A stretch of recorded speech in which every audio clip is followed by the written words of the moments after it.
Bantu, subrek, like dan komen ya teman-teman. Terima kasih. Tumben-tumbenan berani. Siapa yang takut sama kamu? Oke. Baik, ayo kita diskusi dengan baik ya. Tapi jangan kejang-kejang ya. Kenapa aku dari dulu baik-baik aja? Oke, baik. Ayo kita mulai ya. Kita mulai. Silakan. Ini tema kita ini nih. Saya manggilnya apa ini? Masa panggil Dayak gitu? Nanti kan nggak enak sama Dayak-Dayak yang lain yang Kristen-Kristen. Saya panggil apa ini? Kamu mau panggil aku apa? Panggil Mbak aja dah. Oke, ya. Mbak Mualaf. Oke, Mbak Mualaf. Begini. Saya ini sedang membahas ini bagaimana umat Islam itu kena prank. Karena ternyata tidak ada nama Muhammad di dalam Taurat dan Injil seperti yang dikatakan Al-Quran. Al-Quran berkata bahwa nama Muhammad tertulis di dalamnya, di dalam kitab Taurat dan Injil. Ada suatu kisah bagaimana Umar ibn Khattab membawa-bawa lembaran Taurat dan Injil. Ketahuan sama Muhammad. Muhammad marah besar. Dia mukanya merah. Baru kali itu Muhammad marah besar sama Umar bin Khattab. Sampai mukanya itu berubah merah, membara. Dia bilang begini. Edis. Waduh, saya lagi ngomong dipotong. Kayaknya dia udah nggak kuat lagi. Mata lalat. Bukan itu mata lalat. Saya panggil kamu mata lalat aja atau gimana? Ya terserah lah, mau mata lalat mau apa terserah. Yang penting saya membicarakan kepada kamu apa yang sungguh-sungguh terjadi di dalam agama Islam. Kalau memang Muhammad itu dinubuatkan dalam Taurat dan Injil, kenapa ketika temannya membawa Taurat dan Injil Muhammad marah-marah? Coba jelaskan kepada saya. Kamu tuh hanya bisa dongeng aja, Edis. Dan yang kamu katakan itu semuanya itu tidak ada kebenaran. Oke, baik, saya tunjukkan sama kamu ya. Tinggal tunjukkan datanya aja. Oke, baik, saya tunjukkan. Kenapa tidak ada tertulis di dalam kitab Taurat dan Injil? Itu karena yang kalian punya itu adalah kitab yang palsu. Jadi karena tidak ditemukan berarti sekarang nuduh palsu. Ada kenyataannya memang iya, itu yang palsu. Makanya kalau kamu belajar itu jangan setengah-setengah. Di zaman Muhammad, kitab Taurat masih asli. Gara-gara tidak ditemukan namanya berubah jadi palsu. Karena memang kalian suka yang palsu-palsu kan? Seperti wajahmu itu palsuan semua. Kok lari kemana-mana? Ini gimana sih? Ini bahasnya apa? Ini putus asa atau bagaimana? Karena memang sudah dengar, Edis, tentang kamu yang suka menyebarkan sesuatu yang kepalsuan-kepalsuan seperti itu. Tidak perlu aku membukakan data-data yang valid untuk kamu. Bukan data pun yang valid percuma. Oke, jadi ketika Umar bin Khattab membawa lembaran Taurat dan Injil, kenapa Muhammad marah? Yang kamu tahu apa di situ? Iya, makanya saya tanya dulu, kenapa dia marah waktu Umar membawa lembaran Taurat dan Injil, padahal nama Muhammad tertulis di sana? Mana datanya yang kau katakan seperti itu? Oke, baik. Kita bacakan ya.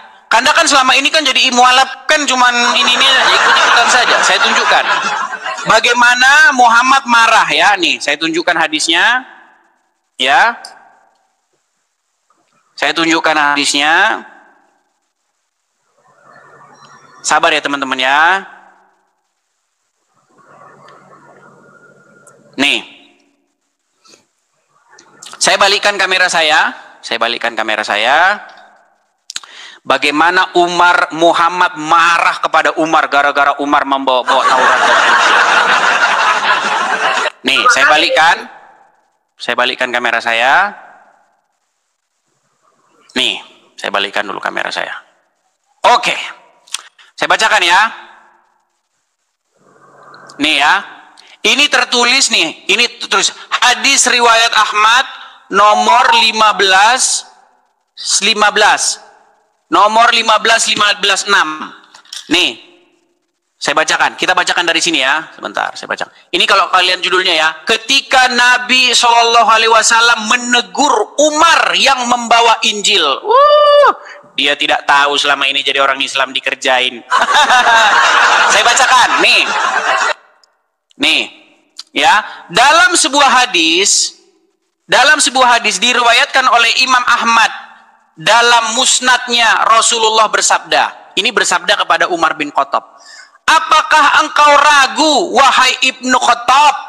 Sungguh telah membawakan kepada kalian agama putih bersih. Seandainya Musa hidup di zaman ini, maka tidak ada pilihan baginya kecuali mengikuti aku. Ini ketika Umar bin Khattab membawa Taurat dan Injil, Muhammadnya malah marah. Dibilang katanya Umar bin Khattab ragu-ragu. Ketahuan karena namanya nggak ada di situ. Ayo, sekarang udah percaya? Sekarang udah percaya? Percaya sama kamu, Edis, sama aja. Percaya dengan berkata kamu. Oke, jadi hadis ini bohong. Balikan lagi wajah kamu yang... Oke, baik, saya balikan lagi. Jadi kamu percaya bahwa hadis itu bohong? Yang bohong itu kamu, Edis. Karena jadi hadisnya gimana? Oke, kalau gitu saya mau tanya sama kamu, hadisnya gimana? Yang bohong itu kamu, Edis, karena kamu selalu mencari sesuatu yang palsu. Berarti saya bohong. Oke, baik. Kita putarkan dari ceramah Ustaz saja ya. Bagaimana Umar bin Khattab pernah membawa lembaran Taurat dan Injil nih. Kamu bilang saya bohong. Waduh, sungguh kamu nekat yang nyata kalau seperti ini caranya. Nih, saya bacakan kepada kamu nih. Nih ya. Edis, nih. Kamu kirim lagi, emang saya suruh kamu kirim. Apanya? Ini dengarkan. Dengarkan ya, nih. Wa nazzalna 'alaikal kitab, dan kami turunkan kepada engkau Alkitab. Tibyanan likulli syai', sebagai penjelas bagi segala sesuatu. Kemudian dia membawakan sebuah hadis atau riwayat di sini, asal dari Umar bin Khattab radhiyallahu ta'ala anhu, ya, dari Nabi sallallahu alaihi wasallam. Tentang kisah Umar bin Khattab yang suatu hari memegang kitab Taurat. Taurat diturunkan kepada Nabi siapa? Nabi Musa alaihi salam. Baik, kita baca kisahnya. Warawa An-Nasa'i wa ghiru, dan diriwayatkan oleh atau Imam An-Nasa'i meriwayatkan dan selainnya. Dari Nabi sallallahu alaihi wasallam, dari Nabi sallallahu alaihi wasallam, annahu ra'a, bahwasanya Nabi sallallahu alaihi wasallam melihat fi yadi Umar bin Khattab radhiyallahu ta'ala anhu, di tangannya Umar bin Khattab radhiyallahu ta'ala anhu, waraqatan min at-Taurah, lembaran dari Taurat. Faqala, maka beliau bersabda,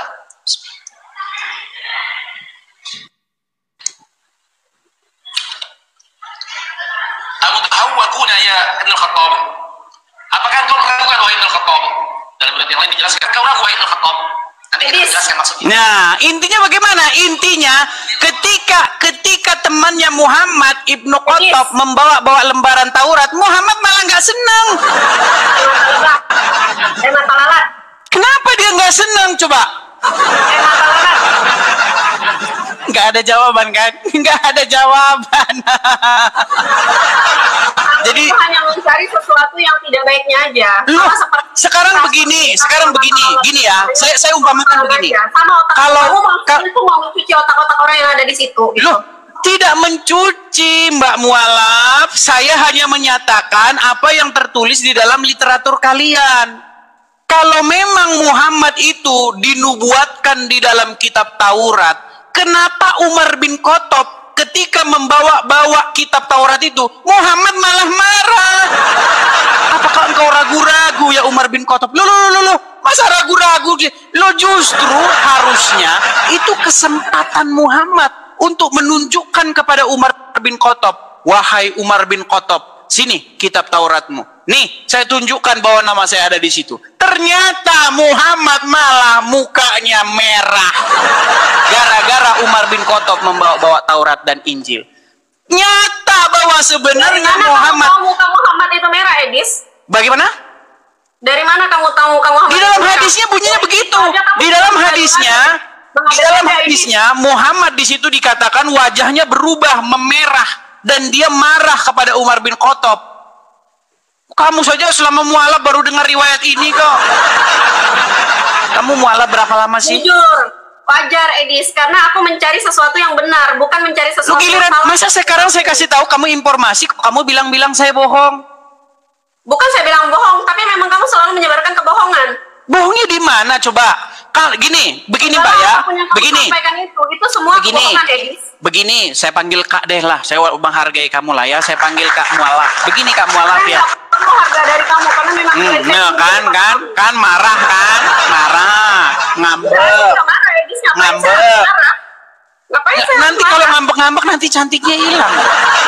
Ya. Begini. Cantik saya dari hati, bukan hanya dari fisik. Iya sudah, nggak apa-apa lah. Gini, sekarang begini. Intinya yang saya bilang sama kamu gini, saya hanya memberitahukan kepada kamu apa yang tertulis di dalam riwayat-riwayat Islam. Saya nggak menambah-nambahi, saya nggak mengurang-urangi. Bahkan saya pernah memberikan tantangan begini. Kalau ada orang Islam yang mampu membuktikan bahwa saya fitnah, nggak usah lapor polisi. Saya lompat dari Monas, saya bilang. Lompat saya dari Monas. Kamu berani ngomong kayak gitu karena kamu tidak di Indon, Edis. Oh, dari dulu udah saya bilang. Saya sudah bilang itu dari dulu. Nggak ada saya ceritanya itu memfitnah. Makanya kamu berani ngomong kayak gitu. Oke, sekarang begini aja, biar kita nggak ini debat kusir. Coba tunjukkan di mana saya pernah melakukan fitnah. Coba di mana saya pernah fitnah. Contoh, kasih satu contoh. Satu contoh yang nyata apa? Banyak sekali, kamu lihat aja semuanya fitnah kamu. Nih, semua background saya siap, semua background saya nih. Saya kasih contoh nih, background saya yang terkenal ya. Saya kasih contoh nih. Misalnya, nih saya kasih nih. Nih. Tidak ada nabi yang kena sihir kecuali Muhammad, betul nggak? Udah Edis, kamu tuh jangan cuma beraninya saat kamu lagi di luar aja. Sekarang begini loh, coba begini Mbak Mualaf, Kak Mualaf, dengar. Aduh. Kalau kamu ini gimana nih? Ini mana lah nih? Suka-suka kamu aja nulis. Jadi begini teman-teman ya, karena mereka tidak mampu berargumen, karena mereka tidak mampu menjawab, kok yang dibahas malah kamu begini, kamu begitu. Apa sih? Apa menjawab sesuatu kepala? Ya sudah, coba. Apakah yang saya katakan bohong bahwa Muhammad menjadi satu-satunya nabi yang kena sihir? Bohong atau fakta? Untuk apa menjawab kamu, Edis? Kan nggak menjawab kan? Kaum muslimat, dengarkanlah. Ini ada seorang mualaf, tapi ilmunya kosong bagai kepompong. Itu kosong seperti kepompong yang sudah ditinggalkan isinya, udah jadi kupu-kupu. Tahu kepompong udah kosong, udah nggak ada isinya, udah nggak ada. Ini bagaimana? Bagaimana ini pembina mualaf? Saya kasih saran sama kalian, tolong mualaf itu dibekali ilmu. Bukan malah bahas kasihan. Itu hanya karena kamu di luar aja. Kok malah bahas kasihan? Apa hubungannya dengan kasihan? Ini nggak ada hubungannya. Kamu mau kasihan sama saya nggak perlu dikasihani sama kamu. Tidak, benar atau tidak bahwasanya tidak ada nabi yang kena sihir? Kamu dengar aku dulu. Benar atau tidak ada nabi yang kena sihir kecuali Muhammad? Kamu kayak gini, Edis. Oh, kan? Kamu maunya didengar tapi kamu nggak mau dengar. Oke, silakan coba. Kalau kamu merasa aku kosong, ngapain kamu ngikutin aku? Karena aku ada isinya. Kamu kan yang datang ke sini. Banyak orang ngomong gini. Bang, coba Bang ajak diskusi Dayak Mualaf.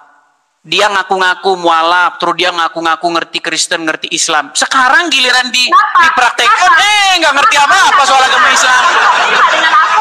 Dengan aku mengatakan diri aku Islam, dengan mengatakan diri aku justru mualaf. Sekarang kita jadikan pembuktian. Ayo kita buktikan, apakah kamu betul-betul memiliki ilmu pengetahuan tentang agama Islam atau tidak?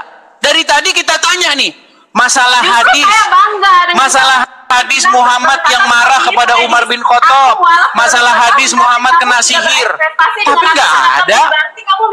Nggak ada kamu menjawab. Ini 19.000 begini, di sini 19.000 orang ini di TikTok melihat, di YouTube belum lagi ada berapa ribu, ya. Coba tunjukkan kepada orang banyak khalayak ramai ini, coba. Apa jawabanmu ketika ada seorang Kristen seperti saya berkata, tidak ada nabi yang kena sihir kecuali Muhammad? Apa jawabanmu? Coba. Apa? Macet. Kalau yang begonya sangat bego. Memang itu ada. Ini bukan loh. Ini namanya argumentum ad hominem. Tahu nggak argumentum ad hominem itu apa? Penjelasannya. Nah, seperti Edis nih, teman-teman. Di situ ada berapa, Edis? Tempat kamu, kata kamu? Ada berapa? Di sini 19.900, hampir 20.000. Ada berapa di situ teman-teman? 20.000, udah dibilang 20.000. Saya nggak percaya sama Silakan. kamu. Nggak percaya karena memang Saya kalian percaya sama kamu. Orang munafik kayak kamu. Kalian percayanya sama Bukhari yang mengatakan Muhammad kena sihir. Oh, gimana?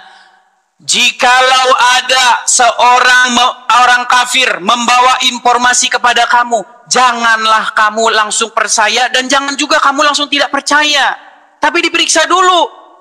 Ini kalian langsung nggak percaya apapun yang diberitakan oleh kafir, maka tidak dipercaya. Nggak boleh begitu jadi orang Islam. Janganlah kebencianmu terhadap suatu kaum membuat kamu tidak adil terhadap mereka. Betul. Janganlah kebencian kamu terhadap suatu kaum membuat kamu tidak adil terhadap mereka. Betul. Betul nggak? Ini malah 20.800 orang sekarang. Hampir 21.000. Yuk, di hadapan 21.000 orang. Apakah jawaban seorang mualaf ketika disuguhkan fakta bahwa Muhammad menjadi satu-satunya nabi yang kena sihir? Silakan. Udah gelagapan dia. Ayo, silakan. Jangan kabur. Jangan telepon Zulkifli M. Abbas atau Nur Alim. Atau suruh sajalah telepon Adi Hidayat boleh, telepon Abdul Somad boleh. Ayo, silakan. Siapa yang mau ditelepon? Bahkan saya menantang Abdul Somad Adi Hidayat untuk diskusi dengan saya. Ayo. Nggak level mereka lawan kamu, Edis, orang sampah. Bilang aja takut. Kotoran kayak kamu ngapain, Edis? Dari tadi, gini. Oke, saya jawab. Dari tadi, macam-macam logik falasi, macam-macam kesesatan logika. Salah satunya adalah argumentum ad hominem. Tahu nggak argumentum ad hominem itu apa? Nggak tahu, namanya juga mualaf. Oke, argumentum ad hominem adalah sebuah argumen kecacatan berpikir. Dia bukan membantah argumennya, tapi dia bantah orang yang ngomong. Gara-gara yang ngomong orangnya hitam, gara-gara yang ngomong orangnya dekil, makanya argumennya menjadi salah. Apa itu logika macam apa kayak begitu? Justru hitam-hitam begini keren, begini hitam-hitam keren. Jadi begini ya, Dayak mualaf. Mereka ini kurang ajar nih pakai tombak-tombak nih ya. Aku udah kena peringatan ya, kurang ajar kalian. Nah, kan? Itu karena kamu argumentum ad hominem.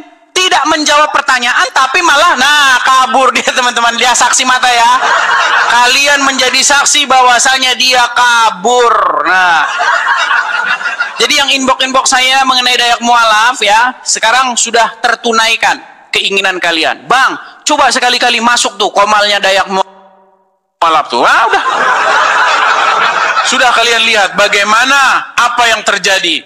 Meninggal dunia dia, saudara-saudara. Bantu, subrek, like dan komen ya teman-teman. Terima kasih.